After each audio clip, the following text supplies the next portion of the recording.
Assalamu alaikum wa rahmatullah. Dear viewers, welcome to our first episode of 2024 officially. It is the holiday season, so there's a lot that has been going on in this holiday season, and like always, we have something to say about it. And this is our episode on New Year, New Me. So before we get started, and I introduce my guests, I just want to get the formalities out of the way. Like always, if you're watching on YouTube and you have not yet subscribed, please make sure that you subscribe and hit the bell icon at Mic'd Up 416 on YouTube, as well as follow us on Instagram at Mic'd Up 416. Like, comment, and share our videos, the short clips that we've been posting since we started season 3.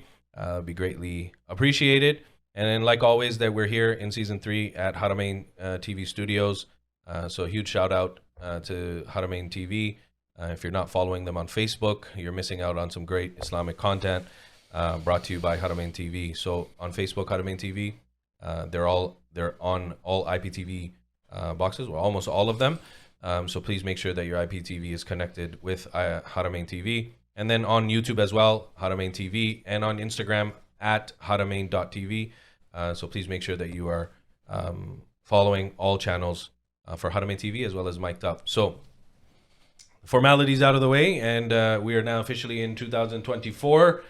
And it's been an interesting holiday season here in Toronto, Canada. We thought because every new year in the Georgian calendar, there is a resolution that is being set by majority of the people and the masses, and we thought it was quite interesting. We have our take on it, so we wanted to talk about it and bring it to you, and we hope you find it interesting as well. And back again with me here in the studios are the Twin Towers, the brothers, the great Hafiz of Toronto, Canada, Hafiz Yahya and Hafiz Bilal. Welcome back again. Assalamu alaikum wa rahmatullah. Wa alaikum assalam wa rahmatullah. Thank you very much for coming back on the podcast. It's the last one was a very interesting conversation, and a lot of people enjoyed it. And I think you guys spoke very intelligently and with a lot of intellect, and people enjoyed it. And I thought, we'll change the flavor up a little bit, bring you guys back to kind of talk about New Year, New Me. And I know you guys have a lot to say about it, so we'll jump right into it. New Year's resolution. We're now officially into 2024. We hear this term going around all the time. What's your guys' take on New Year's resolution? Oh, this year is going to be, a better me. And, we hear all these memes and stuff like that. So I just want to start there, and we'll get warmed up, because I do want to touch base on Christmas and stuff like that, and setting up a tree and believing in a fat white guy coming down a chimney eating cookies. Wild cookies got that. Anyways, I'll turn it over to you guys. And we'll start there, and then we'll see where the conversation goes. New Year's resolution. I think that's a conspiracy theory too. It's complete and utter everything BS. is. Just That's going what back it to is. the last episode, but it's a marketing tactic, if anything, right? And the reason why I say this is because here's the thing.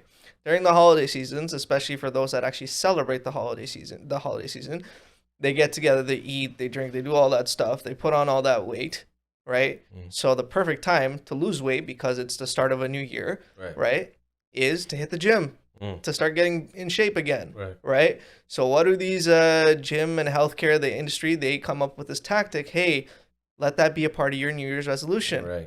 Right?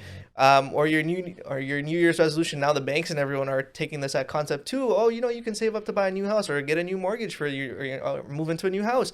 So it's a marketing tactic from what I see, right? Because here's the thing: you don't have to wait for 365 days to make a resolution. Right. We're not that slow, right? If we want to change, we can be the change, whether it's in the moment or the day after. But we don't have to wait 365 days or a year for a change to happen, right? And if you look at it, at the end of the day, the people that are actually doing this, following this, are, I'm going to go back to what I said in the last episode, are being puppeted, right, by the puppeteer. And the people that benefit from this are the people that are selling a product or a service to it, Right. And like I said, if your goal was to, shed a few pounds or get back up in shape, hit the gym today. Right. Why do you have to wait for January 1st? Right? There's no difference. Right. The quicker you get to it, the better it will be. Yeah. I agree. Hafiz, Bilal. I think it's an idea to keep the masses and the laymen at a level of mediocrity, keeping them average. Interesting. Don't let them be above average. Because how many times have we heard someone say, I have this New Year's resolution, I have this New Year's resolution, I'm on this new year, new me, but it's complete and utter BS. Right. Right? How many times it's fallen through.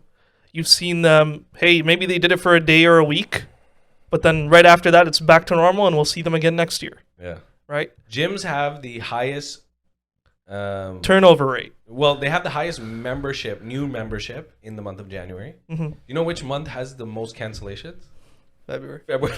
Yeah. February, right? And that's just, but the whole concept of, and I'm sorry to cut you off, but the whole concept of using January 1st or the new year to change who you are. What is stopping you, to Hafiz Yahya's point, what is stopping you from doing it now? And why do we wait till January 1st to be a better person or to be better in yourself or so on and so forth, meaning New Year's resolution and so on and so forth? One simple answer, we're lazy, right? If you want to see change, you have to see it in yourself, right? You're not ready to bring about that change, you're not going to see that change, right? The reason it never works is because we're too lazy to get it started. And once we've got it started, we're too lazy to keep it up. So what are we lazy doing? Like, why are we lazy? Because I want to touch, I know in the last episode that we had together, we wanted to add a little bit more of the Islamic flavor and stuff. So I want to try to add that to now. So let's talk about Muslims in general, because majority of our, whether it be friends or colleagues or acquaintances or family and friends, predominantly are Muslim. But we often see them, even Muslims, who are buying into this New Year's resolution, the Christmas time, the holiday season, playing parts in it, which I'm going to touch base on. Why do Muslims feel the need to be so influenced by the West to take part in things like this, New Year's resolution and all of that? Well, it goes back to what I said in the previous episode, is that we don't know our identities. Yeah. We don't know what we stand for, what we believe in, as much as we want to say. But we say in Urdu, we say Naam ke Musalman, like we're Muslim by name, but we don't understand what it truly means to be a Muslim. You don't know your own your faith, your morals, and your values. Right. If you knew them and you knew what they stuck up for, you'd understand that participating in a lot of these things is not allowed. We're tolerant of it, of course, right? But we don't have to participate. But the problem now is because we live in a society where it's like, I want to be accepted by everyone. So I kind of have to, let my views or, kind of be someone that is viewed as acceptable by every single person, because usually Muslims are the one that's always being criticized, that right. you guys are not tolerant or whatever. Muslims are very, very tolerant people, but that does not mean you have to go and now start celebrating and actually taking part in these events, right? So that's the whole thing. I said, why? Okay, if you're a Muslim, why don't you start your New Year's resolution Muharram first, right? Yeah. If people don't know, Muharram is the first month of the Islamic calendar. Let's put that out there. That's what he was saying. This doesn't occur at the same time as January either. It doesn't at all. But yes. But I like that. But see, okay, so Hafiz Bilal, I guess anyone can jump in actually, but what is the disconnect? I just find that there is a disconnect between you and your creator and you and your deen, and that, to your point, you don't follow it. You don't know it. You don't know your identity, and that you're using the West to fit in. So Hafiz Yahya said that they are lost in that matter, and they want to fit into society, and they want to please other people. How about pleasing your creator? Why is that completely gone from the minds of Muslims today? So to simply put it, is that the root of the issue comes down to a spiritual aspect, right? Like you mentioned, they've prioritized doing, normalizing themselves in everyday society in this dunya, but they've forgotten how they are and their priorities to their creator, right? And a big reason of this is balance, right? they've reset their priorities and they've given more priority to this dunya.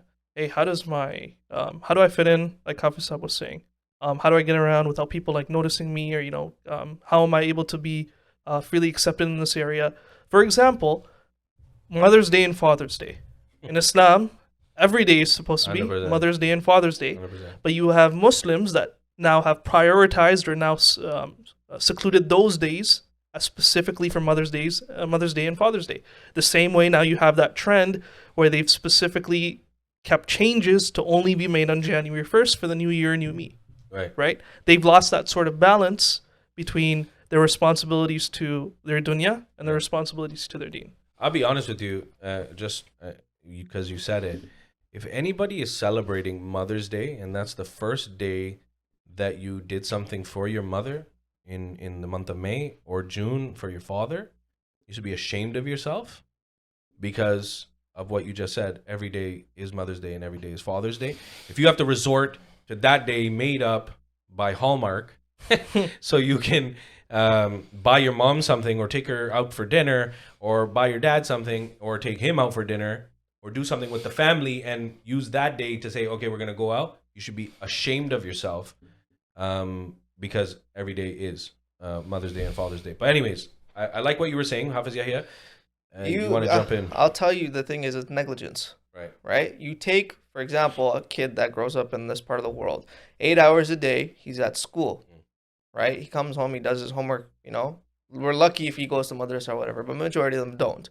So for 8 hours a day, he's learning about all the different things in the secular world. And that's great. That's good for him. But the problem is, subconsciously, his God now becomes secularism. His God is no longer Allah in that sense.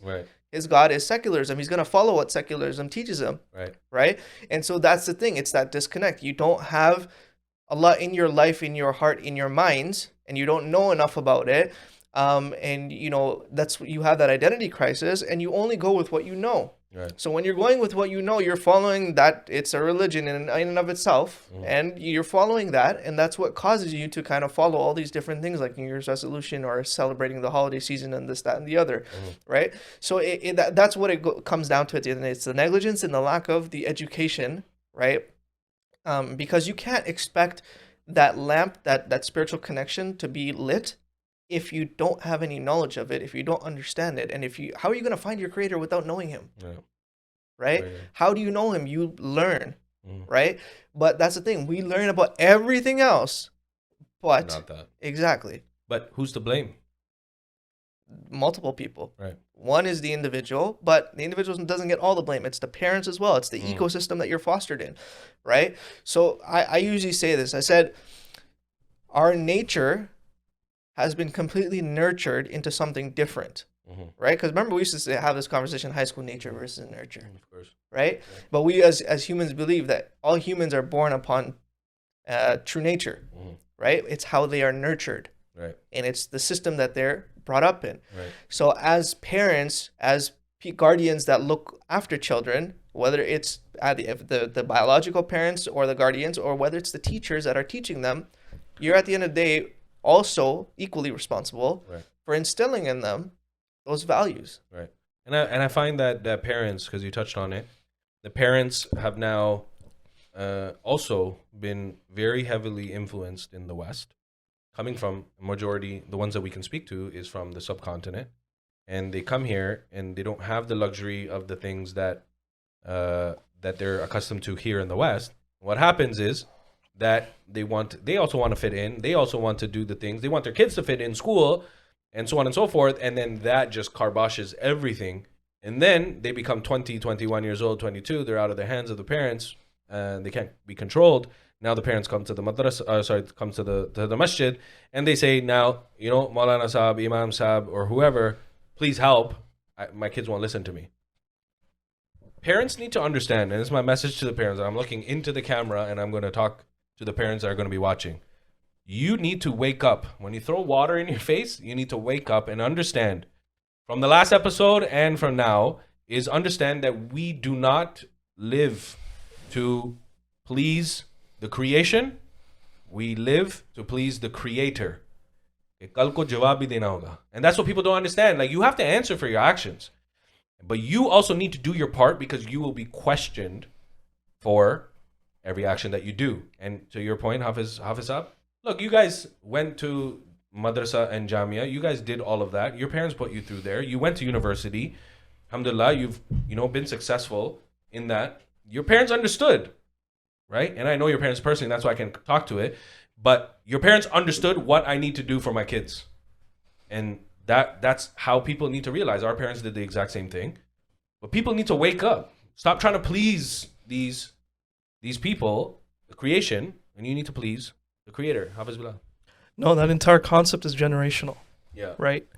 Those people that moved to this country, or even let's say they were born in this country, in the household that they were raised, there was no influence of Islam in their lives, right? They were engrossed in the society that they lived in, the secular aspect, and that's all they knew and they did, like Hafiz was saying. Their kids, right? And we see this because we've seen it firsthand. We deal with it firsthand every day. They come to our madrasa, right? Oh, Imam Sahab, Hafiz Sahab, they're not listening, like you were saying, right? It's generational. Then you look at the parents. The kids, when you're talking to them, you're dealing with them in the class, you know how they are. They're rebellious, they don't listen, they lack discipline, right? And that's a big thing. They lack discipline. Then you look at the parents, right? Mother doesn't wear hijab. Our mother wears her hijab, but she doesn't practice her deen, right? Father doesn't know anything about deen, right?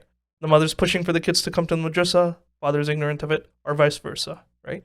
And you have this sort of, it's generational. That's what I'm trying to say, is that what you do now is affecting not just you, but also your future, right? The kids that you have and the choices later down on the line. And now another thing that I wanted to touch on was tomorrow. The concept of we do these New Year resolutions, but we never go through with them because we're always going to say, hey, I'm going to do it tomorrow.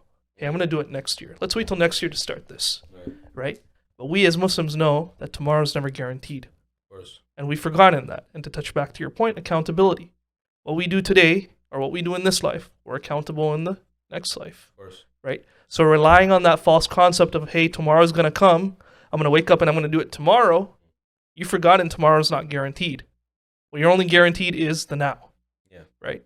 And I think that's the biggest disconnect is we're going to live here forever. And yeah, we'll get to it when we get to it, and so on and so forth. And I think that goes against obviously what Islam stands for, because you have to cherish each moment, and actually live your moment, each moment of the day, as if that you're not going to see it back again, right? And you're not gonna be able to change the past after it's done. Now we're obviously coming out of, kids are on school break, and they're going to be returning back. It's called Christmas break, so on and so forth. And what we see now is that this custom of, I think it's disgusting, and we've seen it for many, many years now, is that I'm not Christian, but I want to put up a tree. But instead of the star on the top, I'm going to put a moon, or, it doesn't make sense. But we're seeing Muslims adopting, that's what we're seeing in this season right now, is that Muslims are adopting this customs of jolly old Saint Nick, who, by the way, jolly old Saint Nick was a pedophile. So read about it. Fact check me. You can read. We're not going to get into Santa Claus. But why do we see this? Muslims are now adopting. First of all, is it okay to put up a tree and some lights and hang some ornaments off the tree, decorate our houses to fit in? Is it allowed? First. Second, why or why not? And then third, what should Muslims do in result of it? Or in opposing it? Well, first off, I'll touch on the is it allowed and why or why not. Yeah. I'll leave the second part of the question to Hafiz. It's not allowed, right? The reason being is what you're doing is now you're creating a very slippery slope, right? You started with saying, hey, let me put a tree inside the house, right? Let me light it up. Let me put up the decorations, right? Your next step was saying, hey, I'm not going to put the star. I'm just going to put the crescent, right? What's the next step going to be? I'm going to put presents under the tree. I'm just going to give. I'm just giving hadiyah. I'm just giving gifts to my family, my brothers, my sisters. Trying to find a loophole. Right. You're just saying, you're making up excuses. If you have to make an excuse to do something, it's wrong. Right off the bat, you should know it's wrong. Yeah. Right? If you have to excuse in your mind, hey, I'm doing this for a specific reason. But like I was saying, you're getting the presents. What are you going to do next? You're going to leave cookies and milk on the table. Right? Next thing you know, you're going to have the Santa little socks on the fireplace waiting for him to come down. You're going to tell your kids. Right? What you've started now is you've started believing something that's outside of the religion. Right. And all you're doing along the way is you're justifying the means. Right. And it's not allowed. Correct me if I'm wrong. That if you do the custom to the people who are not from Islam, that you become a part of them. Of course. Right? You are a mirror of what you do and with the people that are around you. Right. So if you are starting to now celebrate these customs, which have no base or origin, and they're not used for religious reasons anyways nowadays, they're used for marketing reasons. I said the churches or anyone don't benefit from Christmas. It's the stores that do. Right. Because they sell the presents. Yeah. They make the profit. They have all these sales. Right. So at the end of the day, you're just happily giving up money just to, feel happy? The reason why you want to feel happy or this makes you feel happy is because you don't have it in your life. And a celebration of a certain day or time is not going to make you feel happy. If you have found yourself and you have a connection with your creator, you'll be happy all the time. Right. Right? Now, here's the other thing. You lack the education. I'm going to say something that's going to ruffle a lot of feathers here. A lot of you people that are Muslim and doing this, you're actually invalidating your faith to a whole other level. You're completely invalidating it. Fine, I won't even go completely. I'll say you're living your life a major sin. Right. Everything you do, every step you take, every breath that you breathe, it's in sin. The reason why I say that is because Allah says, وَمَا خَلَقْتُ الْجِنَّ وَالْإِنسَ إِلَّا لِيَعْبُدُونَ. That we didn't create mankind and jinn except to worship Allah. Yep. That was it. Right? So, utna, betna, khana, pina, all that stuff doesn't fall under. Yeah. The only time it can fall under is if you did it the way your Prophet ﷺ did it. So, now here's the thing. I said, if the secularism becomes your khuda, you're going to follow what it says and what it teaches. 100%. Right? You don't know your identity. You might know I am Muslim, but you don't know why you're Muslim. You don't know what you practice, what you believe. So now you're going to say, okay, it's okay. Like Hafiz Bilal said, you're justifying things. You're making excuses for things. That's the first error you're doing there. But now because of that, and because you don't know your own creator, you don't know what your own commandments are, right? You're not falling trap. Yeah. Why don't you ask yourself this question? Why is it our religion is the only one that's doing this? Why aren't other religions doing the same thing? Why aren't they putting up trees? Even if they see no harm in it, why aren't they putting up the trees or doing the presents? Okay? But here's the other thing, and this is the hypocrisy of our own people. How come on Eid you don't give gifts to your neighbors? How come on Eid you don't cook a meal and you don't share with your neighbors? Only on Christmas. Exactly. Yeah. Right? Or Thanksgiving. Right? Why do you have to use holidays or days that, first of all, don't even belong to you or your identity, just to be a good person or a good human being? Right. Right? Is that what your society and stuff tells you? You only need to be good, or you need to be kind to your neighbors once a day or one time of the year? Yeah. Right? That's not what it tells you. If the history of Islam, the accountability for the Khulafa Rashidun, they wouldn't go to sleep if someone was hungry. Right? Well, if you're, as a Muslim, if your neighbor is hungry or if he's sad, we're accountable for that. Yep. So where is all that stuff? You want to go put up that tree. Before you go to put up that tree, hold yourself accountable and say, first of all, am I following the religion? Secondly, have I fulfilled my rights as a Muslim? Right. And if you can say yes to all of them, I don't think you'll go put up that tree. But here's the thing, though. So once we start talking like this, we're talking on a level now, and people, should understand that we want what's best for people, and that's why we're voicing our opinion according to Quran and Sunnah, because ultimately we're held accountable too for what we say. Whether you think it or not, whether you think it or not, that everything that we're saying here is going to be, obviously, we're going to be held accountable for it. We have to come to explain ourselves if we're saying what's wrong. Well, you know what we find though is now there's this saying. Right? Along with the New Year's resolutions and such, there's this saying that only God can judge me, and that we can't, you guys can't say anything to us on this and that. Like, what's our take on this? Only God can judge me. leave me out of it. Where does it say in the Quran that I can't put up a tree? Can I answer this very simply, and you guys can expand it as much you want? Shoot. You know, I'm going to quote Shaykh al-Islam here. Sayyid Muhammad Manimiyah. Yeah, let's make sure we get that one right. He said, and this might hurt some people, but it's a very true fact, and if you understand this, you might understand the entirety of this conversation, is that some people say, like you just said, only God can judge me, that you shouldn't call a kafir, right? He says this, right? And it's just haqiqat. I'm not saying I'm not calling people kafir, I'm not doing this, I'm just saying what he's trying to explain here. Yeah. He said, by that same logic, and by that definition that you just gave, you can't call yourself a Muslim. Yeah. Right? Because if you understand the bearing and the value of what you just said, you shouldn't call a kafir. You shouldn't call haqiqat what haqiqat is. You shouldn't call truth what truth is. Then how can I say the same for you being a Muslim? Yeah. Now I have to apply that same logic and that same standard to you. Then you shouldn't call yourself a Muslim as well. Right. So by saying only God can judge me, or that you don't know what's in a person's heart, right? Then you can't say a person who's a Muslim and they died, you can't say they died on Iman. And then if you see a kafir pass away, then you can't say they died being a kafir. Yeah. Right? Yeah. They're going completely against haqiqat, and that's a logical fallacy there. Now I'm going to call Ghazi Millat. Okay? First of all, it's the sunnah of Allah to call someone that doesn't believe a disbeliever. Of course. It is. He is the one who said it. Read Surah Kafirun. I'm not giving you a big surah to read. Surah Kafirun will give you the simplest and the easiest. And I'll give you your answer to this too. Yeah. Because they had a proposition. They came to the Prophet ﷺ, right? Oh, we'll worship Islam for 1 year. You worship our thing for another year. And we'll switch back and forth. Yeah. And Allah said no. Right? You remain steadfast upon what I have prescribed. They can do whatever they want, but don't sell yourselves, basically. That's the moral of the story. Right. Allah subhanahu wa ta'ala doesn't have to give you specifics for everything, because if he did that, the Quran would be pages and miles long, and no one would be able to read it properly, right? Yeah. He gave the general principle, right? And that's what he's saying in that surah.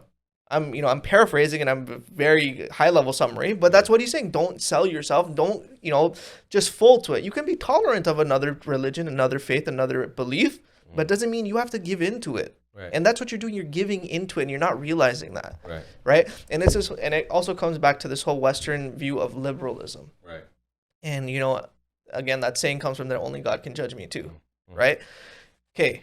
If your statement, only God can judge me, is true, then every person inside a prison needs to be free at this moment, because they have been judged. Yeah. So you're telling me that it's okay if you commit a crime and to be judged and to be prosecuted against the law, right? But if someone else does something that doesn't invalidate the law, we can't judge them. Brother, I'm not here to pass a judgment whether you're going to heaven or hell. That's not in my capabilities. That's not something. But as your fellow Muslim brother or sister, it is your job to advise someone, right? That, hey, and you don't advise them in public, like you don't blast them in public. There's a time and place and a way to do it.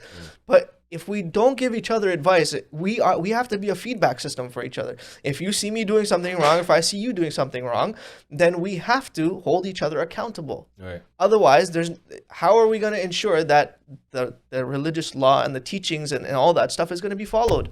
100%. Right? Yes, the two angels are writing and will be held accountable on the Day of Judgment.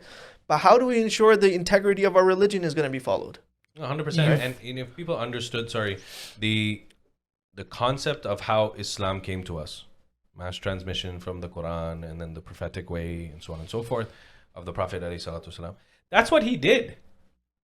When you did something against the law of Allah, or you did something out of the folds of the prophetic way, he told you about it.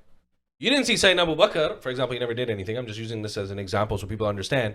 If there was a companion who was close to the Prophet ﷺ, he did something, the Prophet Muhammad ﷺ didn't say, God's going to judge you. He told them. He goes, well, what you're doing is wrong.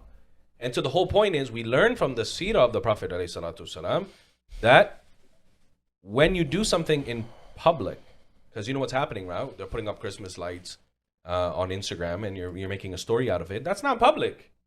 Your whatever you want to call it, your sin or your being a hypocrite or your hypocrisy is now being displayed on social media. I can see it. It's not private anymore. It's public. So yeah, I'm going to call you out because your sin now is going to affect the minds of everybody else who's going to view this post or this story or this reel or so on and so forth. So I have a right now to judge you because you're putting it out there in public. If you're doing it in private, then I agree with what Hafiz Yahya just said. Yeah, I'm not telling you you're going to heaven or hell, but I'm going to advise you. Hey man, I saw your thing. Listen, chill out. Everybody shouldn't take offense to it. This is the custom of how Islam came to us by the Prophet Muhammad ﷺ. And you're judging not the person, but the deed they're doing. Yeah, the act. Right? 100%. And to tie back into that only God can judge me, and that how it stems from that movement of liberalism. What the idea that's wrong with liberalism in most of its aspects is the fact that they've made moral judgment or moral criteria subjective rather than objective. Right? Everyone has their own personal twist on it. It can be defined however anyone wants. Right? And that whole thing about saying that putting up that Christmas tree is wrong, the truth hurts. But who does it hurt? The truth hurts the guilty. Yeah. Right? You only find a problem when someone's speaking the truth when it goes against what you're doing. Right? If we're sat together, none of us believe in putting up Christmas trees, and we know someone says putting up Christmas trees is wrong, we agree. It doesn't affect us because we know doing it is wrong. But if the fourth person sitting at this table says or gets offended, he's like, hey, you can't do that. You can't say it's wrong. There's a reason because they're guilty of doing it. Yeah, 100%. They're going to get offensive because there's guilt inside. But so here's the other thing too. Majority of the people, if you sit down and have a conversation with them and explain to them, they're likely going to change their views on it. And they'll understand that, you know what, you're right. At the end of the day, it's not. The people that we see that you have the biggest issue with in terms of like accepting that fact that it's wrong is the people with a platform in the name of Islam, like the influencers and everyone, right? Who want to showcase their life or whatever, which fine, I get that. That's your career or whatever. That's the path you want to take. That's great for you. However, if you're claiming to be Muslim, that's your identity, number one. Two is you got to understand that there's hundreds, if not thousands, if not millions of people looking at you. So if you do something, all of those people are going to be like, oh, so-and-so did this, so it's okay now for me to do this. You right? justified their means. You justified it. Yes, you may be struggling with your faith, or you may have done something unknowingly which was wrong. But the problem is the rest of the audience that's viewing you doesn't know that. Right? And it only takes one bad apple to spoil the whole, spoil everyone. 100%. If you have 1,000 good apples, but only one has a blemish on it, everyone's going to look at that one that has a blemish, not the rest of them that have no blemishes. Like the ugly duckling. Exactly, right? So it's, and they're the ones who get, excuse my language, they get butthurt the most. Yeah. Right? They get very, upset. Oh, you're judging me, or you don't know what it's like, and this, that, and the other. Well, if you aren't ready for this lifestyle, to have the camera on you 24/7 to be held accountable for it, you're not ready to be up there. Can I throw something out? Go ahead. Do you believe, since the last episode, do you believe that these influencers are part of that agenda being pushed? And they're part of the secret society and stuff, and that these influencers, because first of all, they're not alims. You have a hijabi coming on there who doesn't know a lick of the Quran and can't read the Quran, can't do anything, and you're being a influencer for how to wear an abaya. It doesn't make sense. It's hypocrisy. Do you believe that these people are pushed out there, meaning their stuff comes up on your feed and their stuff is being pushed out to you and you're getting easy access to it? But then when a alim ad-din, a scholar of the religion, tries to put out a video, they're being silenced. Do you agree? It's being filtered, yes, and I agree 100%. Right? The influencers, it's similar to what Hafiz said on the last episode of Puppet Master just pulling the strings. Your string stopped working, or we have no need for you, or your story's played out too long, or you've done something wrong against us. Time for a new season, time for a new main star, right? Time for a new main character. And you've seen that actually happen in the past with previous celebrities and such like that. You see them get to a specific peak, falling off, you never seen them again. Look, at the end of the day, whoever's at the top of that corporation, they want to cater to everyone. So they need different puppets, or they need different people to fill those roles. So obviously they see the Muslim market, we can target that. So we need someone that is going to be quiet in terms of talking about the religion. Maybe they may be wearing it up here, on the outside, but they're not really that on the inside. 100%. Right? Yeah. And so yes, and the sad thing is a lot of these Muslim people may not even know they're falling, victim to that. Right. Right? And then it's their agenda that gets pushed down. There's a famous soccer player that fell for this. I don't think he fell for it. I think he did it on his own. Want to touch on that? This is where it all stemmed from. I mean, at least for me, that, oh, look who put up a Christmas tree, and it went viral. He's not stupid. And I don't believe anybody really is stupid, but I think he knew. He's a famous soccer player. He plays for Liverpool, right? He's an Egyptian soccer player. He's well known around the world, millions of followers, we would say, yes? And he putting up that tree and taking a picture was detrimental to Muslim identity, I believe. Would you agree? Of course. And here's the thing. So let's say morally he disagrees with it, or he didn't even know he was blindsided by it, just for conversation's sake. It was his PR person, his marketing manager, all these people knew, and they wanted him to do this. Why? So that it can show that, one, even though he has a Muslim identity, they're very tolerant, they're very accepting, and then they can get other fans who are not just Muslim. They can target the other markets that they have, or the other fan base that that they're trying to get. Because at the end of the day, it's a numbers game. The more jerseys he sells, the more gear he sells with his name on it, the more money everyone else makes. Yeah. Right? So he's being used as a puppet, right? And sad to say that it might not have been his agenda, but he is part of the agenda. What would be your message, Hafiz, Bilal, to these people with a so to speak platform, whether on social media and or YouTube channels, so on and so forth, that are Muslim but are using their platform in a misguiding way? What would you say to people who follow these people, and what would you say to the people who are the influencers, so to speak, influencers? One is seek knowledge, or have someone in your environment with knowledge, right, that can support you and benefit you in that aspect. In the case that you have done something wrong, rectify it, right? The same way you created a post to supposedly shoot that wrong thing or show off that wrong thing, you can create a post to reverse it, right? And for those influencers that don't have the knowledge, right, and they're not qualified to be speaking about deen or on specific matters, refrain from doing so, right? All you're doing is harming the public and harming your audience, because you've seen these instances where you've had people who have a platform who don't have the knowledge, but they want to, maybe they said something with good intent or with a good idea behind it, but what they said actually was the opposite, or they said something against the religion, right? Because see, here's the thing now. Can I say something just before you? Yeah. If you're a Muslim and you have a platform and you're not qualified to give advice, my number one thing is, one, go learn, two, get into therapy. There's a reason why I say this, and I say this. I said all these people that need social media, they need attention. Yeah. You were not given that attention as a child. I'm sorry to say. You have mommy and daddy issues, which you need to resolve first, and then, get out there.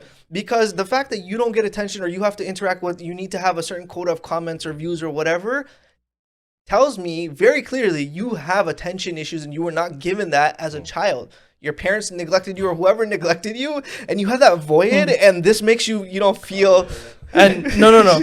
In that insanity, or in that level of doing what they're doing, we spoke about this earlier. Yeah. How many people do we know that in that craze of social media will forget basic aspects of the deen? Basic etiquettes of the deen, 100%. just to get that sort of attention, just to show what they're doing. Yeah. Right? Or to do something that's not even a part of the deen. Right. They just forget. Look, or they lose track. I'll be honest with you. It's in the early, I would say, late 80s, early 90s. I'm calling on my age here. Late 80s, early 90s. Crack cocaine was the big thing. Mid 90s to early 2000s, heroin, angel dust, ecstasy was the big thing. 21st century, it's social media. It's the biggest addiction people have. I have students who say to me, I gotta check my socials. Why? Can your socials wait? Like, I get it. And I don't know, okay? And I'll be honest with you. In the last couple days when I was home, and I was like, I tried to occupy myself in social media. I was disgusted. I didn't want to. You know what I mean? I have better things to do. You know, whether it's curriculum stuff for the madrasa, whether it's work stuff, whatever the case may be. I don't find it entertaining. To Hafiz Sab's point, one, if you need attention, we did an episode, season 1 with Kulsum Khan. Go back to that one. Mental health. Yeah, mental health. Go see her. She'll hook you up. She's great, by the way. But I also believe that you need help in that regard if you're a social. But if you're addicted to social media and you're constantly being on social media, it goes back to, I don't really blame them, one, because it's getting shoved. Because I remember the days where cell phone, you didn't get internet. And internet, when we had it at home, was through a phone line. And you had to download AOL, right? And as soon as somebody picked up the phone to call somebody out or whatever, your internet disconnected. I remember from those times. It was back in the day where you read a newspaper or read a book or so on and so forth, and you get your news, whether on the TV channel or that. But meaning to say, if you're on social media trying to get your deen from social media or trying to find yourself, you cannot find it on social media because those people are meant, if they knew it, then they wouldn't be on social media trying to get attention from people, to Hafiz Sab's point. Because at the end of the day, you can look at the person who Cristiano Ronaldo, I think it has the most followers on Instagram in the world, if I'm not mistaken. I'm just putting that out there. And he has how many hundreds of millions of people? Tell me if he knows more than 100 of them. Mm-hmm. Even 1,000 at most. Yeah, or 1,000. You're paying. You're making him rich. I want to touch back on. He's using what you I as said a crack addict. I want to touch back on what I said at the start. You're a junkie. It's an idea that's pushing mediocrity and keeping people average and keeping their senses dulled. Right.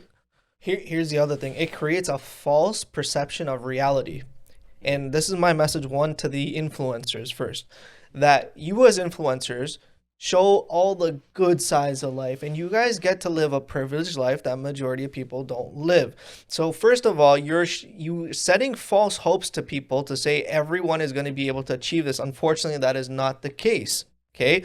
Number two is that when you're using your platform, and to all my people that are actually viewers of these influencers, your life, don't use that influencer's life as an example for your life.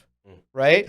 It breaks marriages, it breaks relationships, it traumatizes homes and individuals, and that's what it does. For example, a couple, like a wife might be always on social media, and she sees, a certain influencer or whatever got his wife flowers or this, that, and took her on vacation, this, that, and then she subconsciously starts to, have that false perception that, you know what, my husband's lacking, he's not doing anything. Right. When she doesn't realize that man goes out 8 to 10 hours a day, he works hard, tries to get an honest earning and, put food and a roof over your head, right? He doesn't have sponsorships like your influencer, or, doesn't get, paid trips to take whoever he wants to vacation. I'm pretty sure if he had the money, he would be able to. Agreed. But you are creating these false senses of what reality or what a relationship should be like, or what a dynamic for a human being in terms of all the other people around them should be like. Right. And you're brainwashing people. Mm-hmm. And social media is the biggest distraction too, right? Yeah. You mentioned that you tried spending time and you found it disgusting, right? We find it the same way because we don't see social media as other people see it, right? It's their distraction, it's their escapism, so to say, right? And they're using that as a means to spend their time, and that's what their priorities are. You, in that time where you're not engrossed in social media, what are you doing? You have other things to do. You're getting on with your life. Yeah. These people don't see it the same way. Right. And that's a sort of distinction that people need to wake up to, is that social media is just a distraction. Right. This next one's going to ruffle feathers.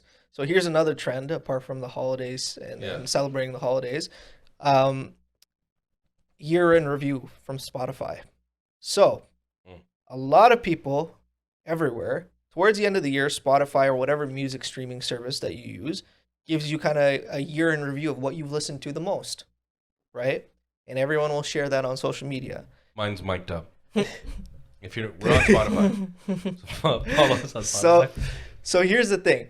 So I have seen, for every Muslim person on social media that I have seen, I don't see no Surah Baqarah, Surah Fatiha, none of that, no Islamic podcast, none of this. But I will see a Drake, a Jay-Z, whoever it is, whoever the new artists are or whatever, and hundreds of hours, minutes of listening. Right. And my thing is, You know all these song lyrics and everything like that, but how many surahs or verses do you know?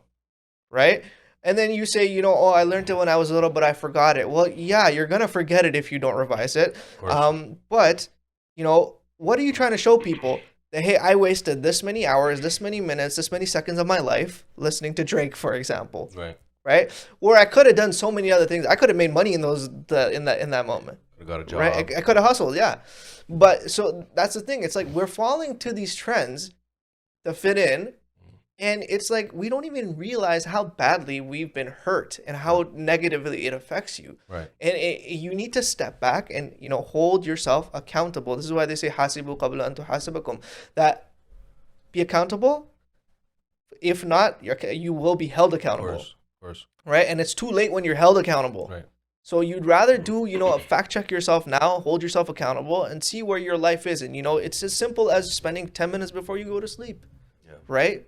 What did you do good today? What did you do bad today? How can you improve? How is your relationship with your Lord?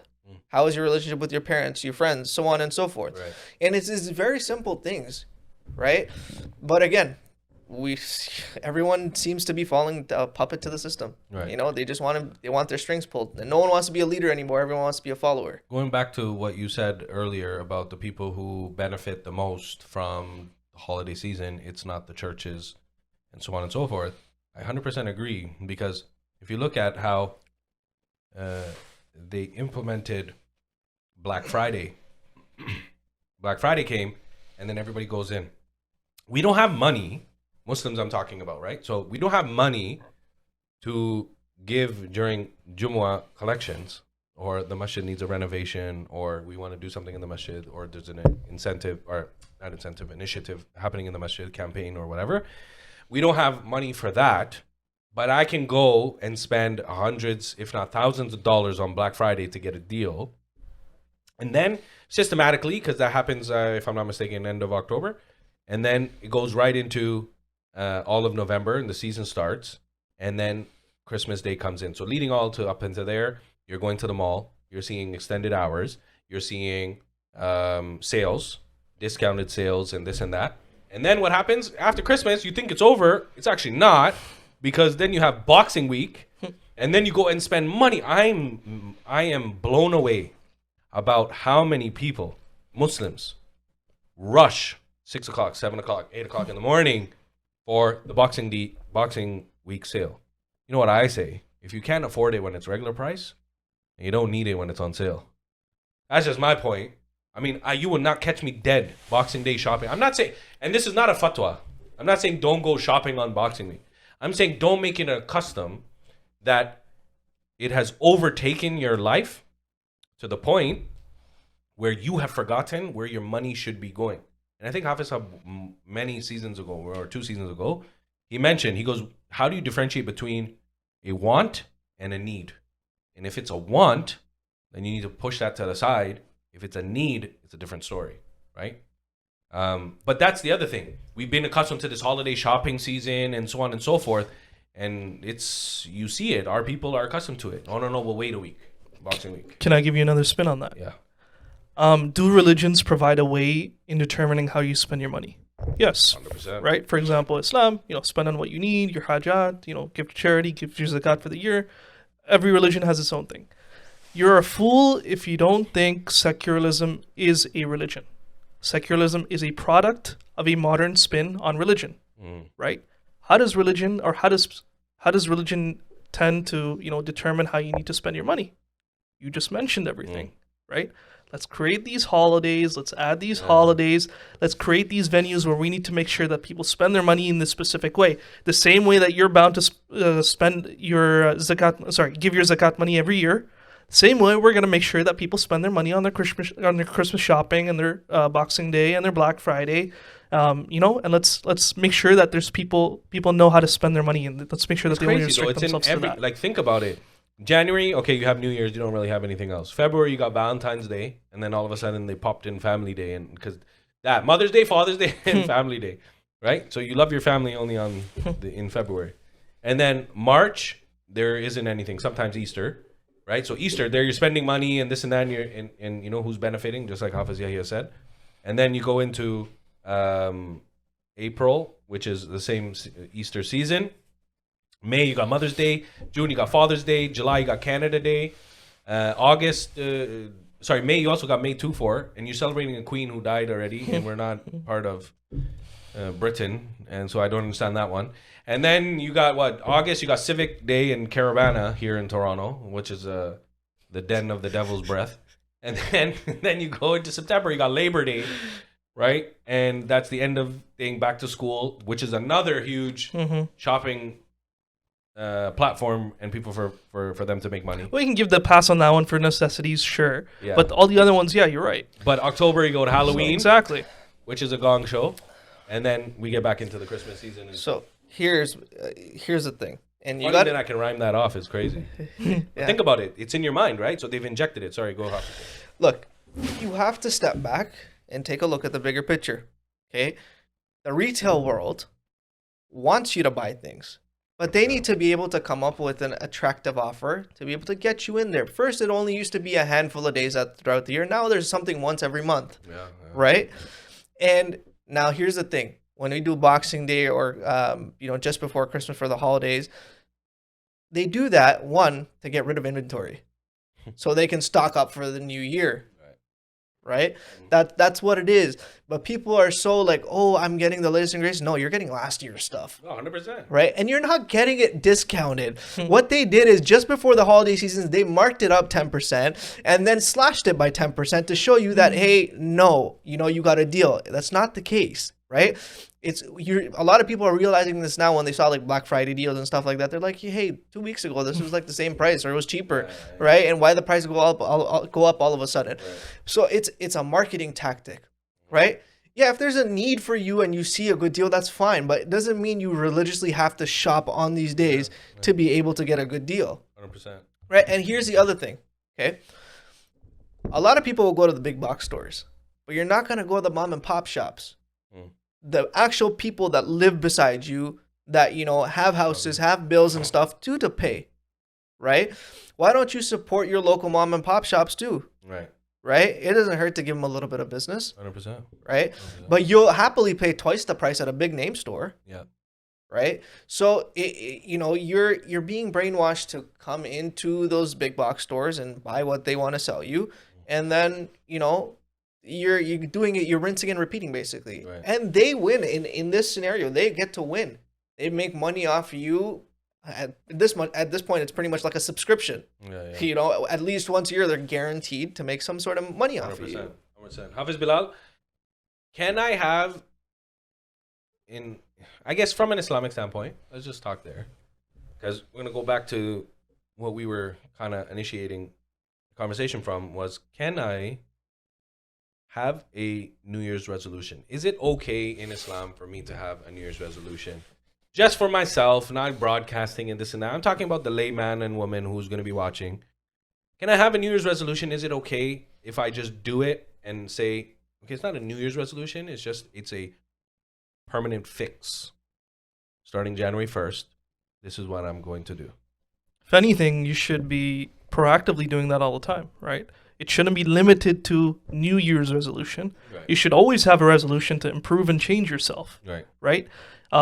Just Islam always advises that you improve yourself, whether it's in your character, whether it's in your day-to-day life, whether it's in your iman, whether it's in your prayer or your ibadah. Improve yourself, work on yourself, right?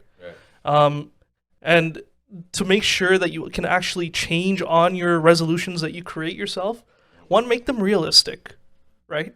Don't make a goal that it's super far to achieve, right? Or, dumb down the goal a bit. If your goal now is to start praying 5 times a day tomorrow, start with 2 prayers a day. Start with 1 prayer a day. It takes, I think it's 21 days to build a habit. Start there. Just start small and start improving. And day by day, you're going to see yourself getting better. And the choices you make today aren't only affecting yourself today.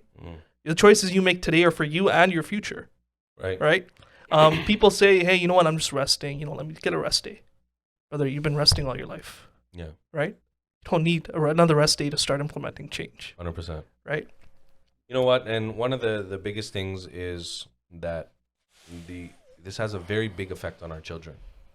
And I think we don't really talk about the kids too much. I know, inshallah, one day, Allah Ta'ala aapko 12 bache naseeb farmaye. Feel bad for your wife about that one, but regardless, meaning when you have your children of your own, inshallah, one day, you'll see that because we're worried. Like I think my parents and I think your parents were worried for you to a certain degree because society back 20, 25 years ago was not the same. A lot have changed in evolution and so on. So people have evolved, technology has evolved, so on and so forth. But what do you see if the custom now is as bad as we're talking about? Muslims celebrating Christmas, Muslims going into the fact that we're becoming more worldly and secular, we're becoming more westernized and liberal, so on and so forth. What do you see in Islamic families in the next 10, 15 years? The problem is that it's going to become exponential. And I'll tell you, so let's say it's one household today. Right. 20 years, it'll be 2 households. In another 20 years, it'll be 4. Like that, it's going to exponentially increase to the point where you're just going to saturate everyone. Right. Right? And then you're going to cause more division. That's the other thing. Right. Right? But this is not just a problem of the people that are actually celebrating it. It's a problem with the community leaders, the ulama, the masajids, anyone that works in the Muslim space or the sector. We need to collectively tell people what our views are about certain things. Right. Right? We don't stop the people that celebrate the holidays from celebrating them. That's not our mission. It's to make sure that the Muslims know where they stand and to not just easily, basically try to have or accept, become acceptable, or have acceptance of it. Right. Into, they're basically they're going to take from here, and then eventually, their religion is no longer Islam, it's something else. Right? And so that's the thing we need to kind of eliminate. Otherwise, like I said, it's just going to be exponential. It's just going to keep increasing to the point where now everyone's going to do it and it's going to be, no problem. Right? I think that's what the agenda is, right? To make it normal. Hafiz, Bilal. Just like Hafiz said, it's going to be an exponential increase in what you're seeing today in terms of going down that slippery slope like I was mentioning earlier. Right? But you also have the case where the Prophet ﷺ said, Bada al-Islamu ghariban. Islam started as something strange, gharib. And it's going to return to that before the end of times, right? Iman is going to be like what? Hot coals in your hand, right? So you might say, hey, some of this is already predetermined. We might as well live up to it. No. You're creating a paradox, and it's a stupid idea to do it, going around like that, 100%. Right? You're accountable, and you're obliged to do what you're supposed to do, and just make sure you stick to that. I'm going to add on one last thing to say there. As a Muslim, we all say, Amantu billah wa malaikati wa kutubi wa rusuli. You said you believe in Allah, His malaika, His messengers, His books. If you say that, now it is compulsory upon you to understand what's in His book. And that means you have to go and search for knowledge. Right. 99% of the issues that we face can be eliminated if everyone just sought the knowledge that we were required to seek in the first place. Right. It's the lack of knowledge where you have deviance and where you have divergence from the religion and you have these new ideologies and hypocrisies that come to light, right? Islam from day one has faced challenges. It's always faced challenges and it will continue to face challenges. But it's how the people that were responsible at the time rose up to that and actually combated that challenge. Right? So it's incumbent not just upon the people that are victim, because they might not even know they're victim, but the community leaders, the ulama, all the people that are in charge, that have a face, they have a name, and have a say. They all need to come together. We need to educate our masses. Right? We're not going to be seen as ignorant or intolerant. Just because we don't celebrate, we're not stopping anyone from doing it. But you need to understand your own beliefs and your own ideas and morals and values first, in order for you to, properly say you're a Muslim. Right. And I think the more you get accustomed to the festivities of the West, you tend to start to do things like them because you're adapting. It starts with, hey, Merry Christmas to you too. Then it'll say, hey, Happy New Year to you too. Right? Hey, Happy Easter, so on and so forth. Happy Halloween. And you start, and then it starts to become, I say it, and let me just put up a couple decorations, and let me give out candy, and so on and so forth. Let me dress up my kids for Halloween. And then it starts to be, once you have adopted that, and I think lingo is a big part. For example, you know, when you have kids, whether in the madrasa or your own children, and you start to say things and you correct them, right? They come into the masjid. What's the first thing they say to us? Assalamu alaikum, right? Or they try. And if it's wrong, we say, break it down to them. Assalamu alaikum, right? And we've seen that, right? And we don't let go of their hands until they say it correctly. So then they come back and then they slow it down the way that we taught it to them. And you see improvement. Lingo is very big, right? And he says, how are you doing? Good. Alhamdulillah. Alhamdulillah. And then you see that next time you see them, hey, how are you doing? Alhamdulillah. Alhamdulillah, rather than good. So I think that plays a big part. Going to my point, and can I use this terminology? Merry Christmas, Happy Easter, Happy Hanukkah, Happy Kwanzaa. Can I say these things as a Muslim? Should I be saying it, one, and can I say it, two? No. And the reason why is because you're going to contradict your own beliefs. Right. If you're saying Merry Christmas, which means happy celebration of the birth of Christ, first of all, it's not the same Jesus that you and I believe in, right? They believe that Jesus was a son of God. So you're saying it's okay for you to believe in someone that is a son of God, then that person was apparently sacrificed or what's the word I'm looking for? Crucified, sorry. Thank you. Crucified on the cross for everyone's sins. Right? You're saying, okay, it's okay to be, you're saying it's okay and have a happy celebration celebrating that individual who, one, that account doesn't even exist. And two, you're saying it's okay for someone to be committing shirk. And I'm gonna congratulate you on that. Right? So a lot of people don't think about it like that. That's a very good point. But this is the thing. When you say something, it holds meaning. Yeah. Right? And so you have to be, cautionary of what you're saying. Right. Absolutely. Right? The same thing is like, for example, why don't you go to the non-Muslim and say Assalamu alaikum? Why do you say hello, good morning, how are you, exactly, right? And it's not, listen, they're not going to get offended if you don't say Merry Christmas back. No. Right? Or Happy Hanukkah or whatever. Can you change, what would you say in somebody comes up to you, hey, Muhammad, and that's weird me saying this to you, but hey, Yahya, Merry Christmas. Happy holidays. Yeah, say happy holidays. There you go. Right? It's that easy, folks. Because it's the holiday season. Yeah. Right? I don't celebrate Christmas. Okay, if you are, that's great for you. But I don't believe in Christmas in that sense. Right? I don't believe a man. I don't believe God had a son and that son came to this earth and then that was crucified on a cross. Right? It just doesn't make sense to me. Yeah. Right? And then rose after 3 days. Exactly. Hafiz Bilal. Yes. Should I be partaking in the lingo? Merry Christmas, Happy Hanukkah, right? And all the other holidays. Should I be saying these things? Morally, should I be saying these things? Hafiz Yahya mentioned the Islamic aspect. No, on the same baseline. You don't accept it. You pick up bad behavior, right? Exactly. And then what's the point of saying something if you don't believe it? Yeah, true. Then you've made yourself a hypocrite. 100%. So you can't have it both ways. 100%. You can't on one hand say it and then accept it for what it is, and you can't also on the second hand say it say it and not believe in what you're saying. They just loosely say these things, right? Yeah. Because I guess it's, and I go back to this one. I'll go to you, Hafiz Yahya.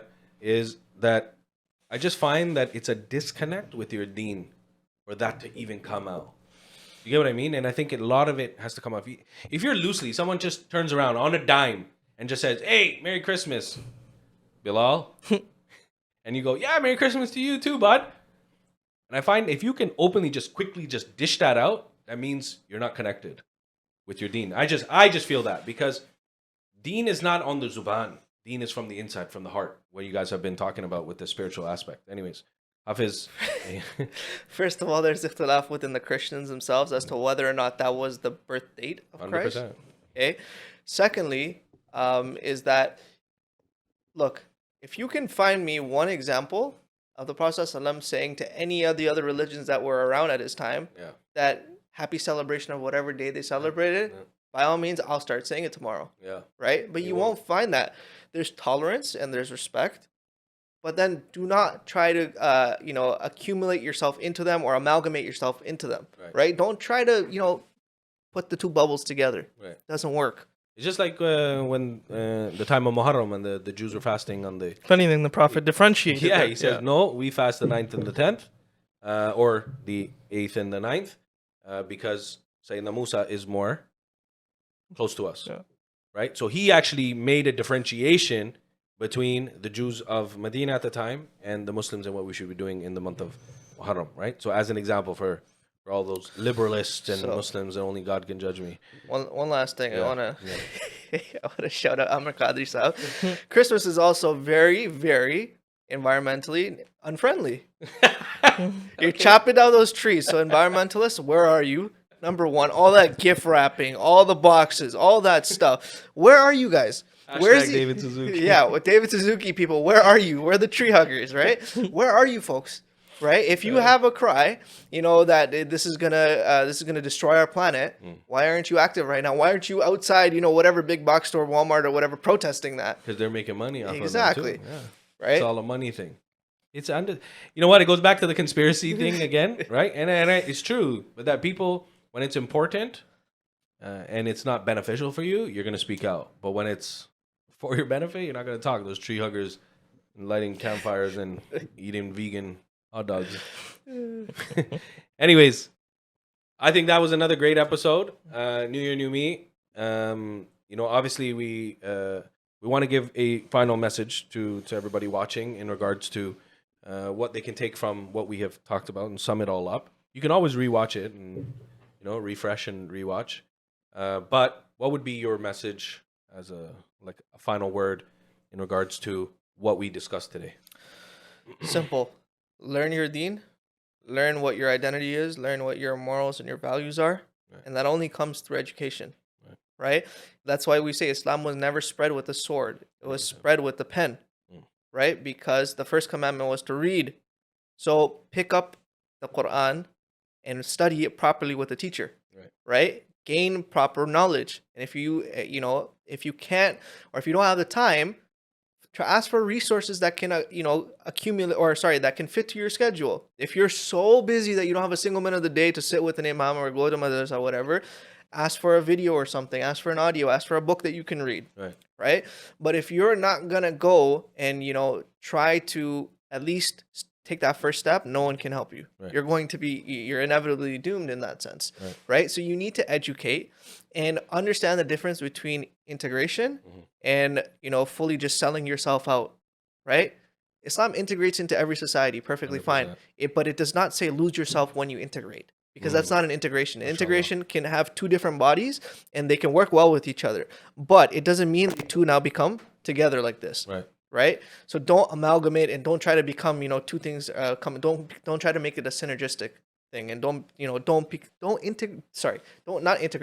try to become something that isn't supposed to be there in the first place. There's a reason why two things are different, and you leave them, you integrate, and that's it. Don't include into what isn't. Right. 100%. And I'll touch on the resolution aspect and the people, wanting to change. You do that, 416-265-5005. Madrasa, if we have online as well. We have adult classes, we have Fardul Lube classes, we have Saturday classes, we have Sunday adult classes. We can cover you Monday to Sunday. It's if you want to come in. Hafiz Bilal teaches. Hafiz Yahya is behind the scenes. He's too good for us to teach. But 416-265-5005. Madrasa, we can put you in there. Look, we're giving you a solution. Hafiz Yahya spoke about something. We're giving you a solution. You have adult classes. You have teenage classes, so on and so forth. You can learn anything. There's no escaping it, is what I'm saying. If you're thirsty, the water's not going to come to you. You have to go to the water. Yeah. You're not some... Yeah.